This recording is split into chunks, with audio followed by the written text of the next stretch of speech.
哈，大家好，我是建哥啊。我这个小米速七 Max 呢，提的已经快5个月了，开了快1万公里了，修都差不多修了7次了。就是约了视频一直没有放啊，老被观众朋友们催更，UP 主同行都说啊，Ultra 车都出了，你再不放，这视频热度全都过去了。经常在频道里面出镜的陈晨小姐姐呢，她的速七 Pro 啊快要提车了。她是个刚拿驾照没有久的新手司机，就说呢有些问题啊需要跟我这个老司机请教一下。哎，这不陈晨小姐姐就过来了。Hello， 大家好。哎，建哥呀，你这车提这么久，你还一次都没有带我坐过呢。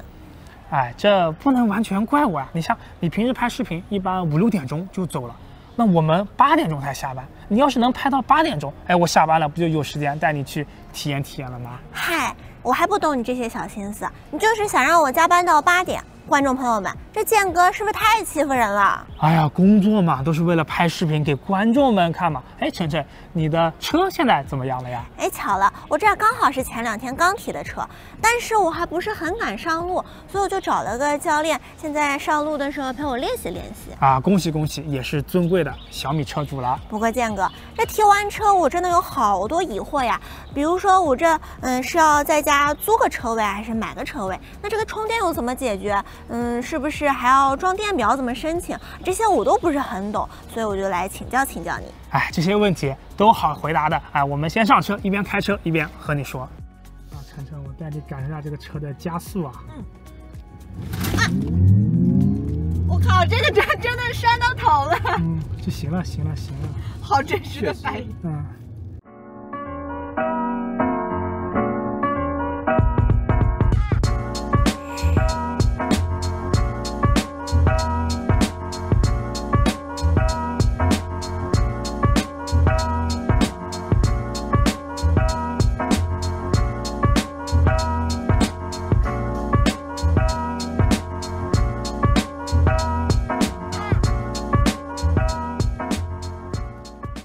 晨晨啊，我们正好一边开车一边说嘛。这个充电桩的安装呢，好多观众他也是关注这个，感觉第一次搞呢很头大，因为你要和小区的物业啊、国家电网，还有像安装充电桩的师傅嘛，你3方去打交道。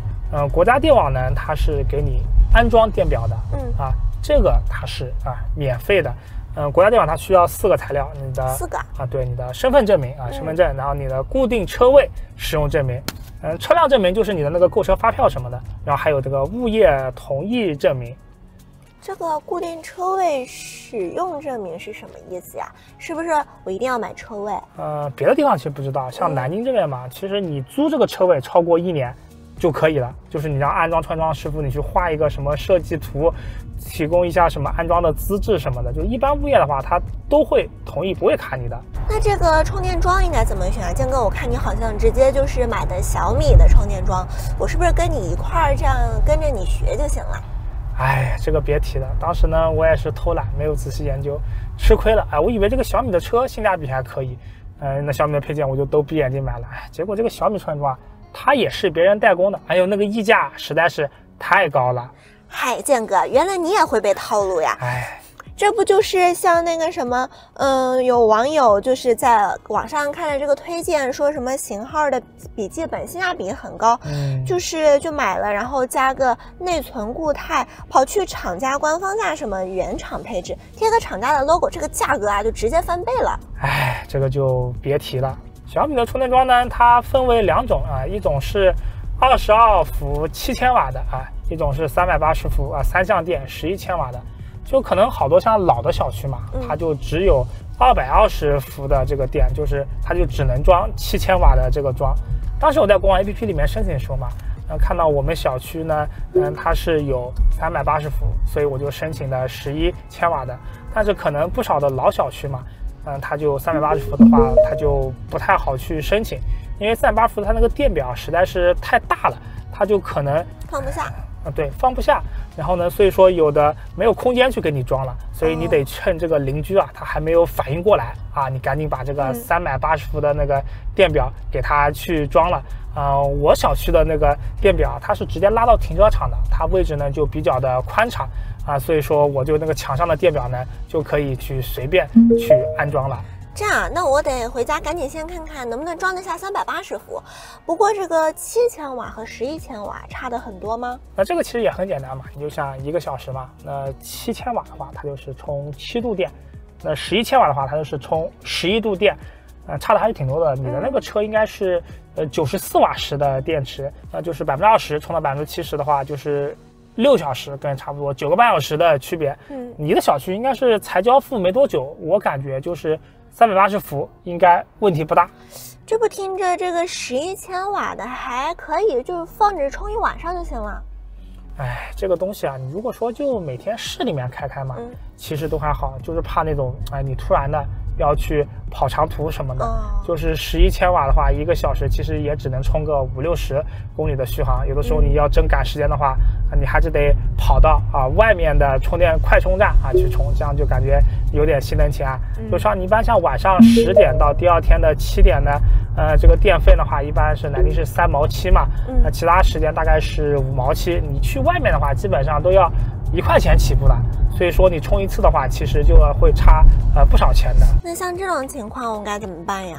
哎呀，这的话我就要给你安利一个好东西了这个真的是很难得就是说我收到产品以后，真的是内心非常的喜欢就叫能效汉清220千瓦直流充电桩虽然这玩意价格猛一看这个5-6千块钱好像也不是特别的便宜但是这个仔细研究过以后，我发现这玩意其实它非常的划算。走我带你去我家车库这个感受一下，想想12千瓦，这相比11千瓦充电时间直接就少了一半了你就再也不想用这个11千瓦的充电桩了。哇，这个5-6千一个，你不会又会套路我吧？观众朋友们，你觉得我是这种人吗？对吧？其实呢，市面上的这种充电桩呢，它分为交流和直流2种。像你看到那种比较便宜的充电桩呢，它基本上都是交流的220伏像7千瓦的交流充电桩，便宜点的，其实1000块钱就可以搞定了。小米的那个桩要卖到3999，确实有点那啥了。你像380伏22千瓦的2-3千块钱的那种东西它基本上都是交流桩。直流的380伏22千瓦的，基本上都要贵2-3千块钱了。难怪呢！我说怎么都是这个22千瓦的充电桩，就是这价格差这么大，原来是交流和直流的这个区别。那为什么直流比交流贵？我还要选直流的呢？不都是22千瓦的这个充电功率吗？晨晨就是实际的充电功率呢，交流充电桩呢，它是跑不到22千瓦的像220伏和380伏这些其实它都是外部的交流电，而电池存储呢，它是直流电，就是它必然会有一个交流转直流的过程。你像交流充电桩呢，就是你那个车子上面那个左边的那个7口的那个慢充头，它就需要用到车载的这个充电器把这个交流去转成直流。那这个时候呢，你到底能给这个电池充多少的功率呢？其实呢，还是取决于你这个充电机的这个车载发动机的规格。大部分的话，其实都是7000瓦的能到11千瓦的都不多。像小米速七，我这个 Max、Model 3、Model One、G-Clean 这些，好像你的那个型号只有7000瓦还不能到11千瓦的。那你再往上的话，就是16千瓦的这些，就只有3个型号保时捷的 Taycan，特斯拉的 Model S、Model X 能到16千瓦的。但这3个车其实也都不是普通人能买的电车了。而且其实23年3月以后，它交付的 Model S 和 Model X 它还把这个阉割成了11千瓦的。那其实大部分人2-3千买的这个交流22千瓦的充电桩，那其实基本上回去有的也就是7千瓦或者11千瓦了，是吧？对。那和这1-2千的桩好像也没啥区别了，以为是省钱，其实好像是交智商税了，我看。是呀，所以说就是直流充电桩的话，它就是车子那个右边的那种快充头。它就相当于不需要走这个车载的这个充电机了相当于就是充电桩去帮你完成了这个交流转直流的这个过程呢，它是直接向电池供应直流电的，它的功率呢就可以给的更高一些这个充电速率呢就会快不少。那这样它才能直接输出到22千瓦的这个功率。哦，原来是这样，就是说只有直流的22千瓦的充电桩，它才能真的就是跑到22千瓦功率的。难怪说是卖的要比交流的要贵个2000多块钱呢。所以晨晨啊，这样来看呢，22千瓦的直流桩它5、6千的这个价格啊，其实呢也算不上贵，而且它总共呢就没有几家去做。一般也就是蒙牛还有能效去做的主要是我觉得能效这块它的软件做的比较好，它能直接连手机的 APP 去操作，那很方便。对，所以还可以绑定你车的这个 V 码去充电，甚至还可以说是共享跟你的邻居做付费充电所以说想想的话，还是就是选择的这个能效的汉卿225千瓦的这个直流充电桩。蒙牛的话，它主要是做交流电比较多，那能效的话，它主要是做直流的，就是直流充电桩呢，它毕竟多了个交流转直流这个过程，所以它的这个物料数量都是要上千个。你一般像交流充电桩的话，一般也就是小几百吧。所以说能效的话，它主要是做直流充电桩的做的比较好，那它去做交流充电桩的话，就相当于降维打击的。哦，建哥，你这说的我都心动了，我都好想给我的小车车赶紧买一个，你快带我去你家地库，让我去看看吧。好呀。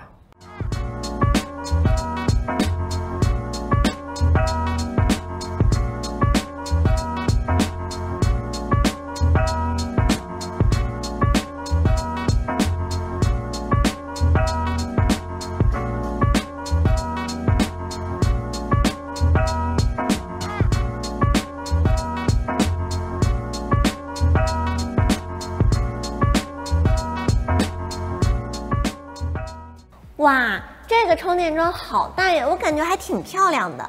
不过能效这个牌子，建哥，我好像没听过，靠谱吗？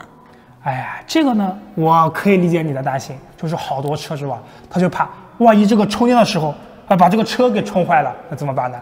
到底是找这个充电桩企业的责任，还是找这个车企的责任呢？因为其实电动车它这个价格的大头就是这个电池，这万一这个电池坏了，那就是一大笔钱了。哦，对呀，如果我的小米充电桩，然后充小米的车，反正出事儿了都是你小米的，那就肯定跑不了了。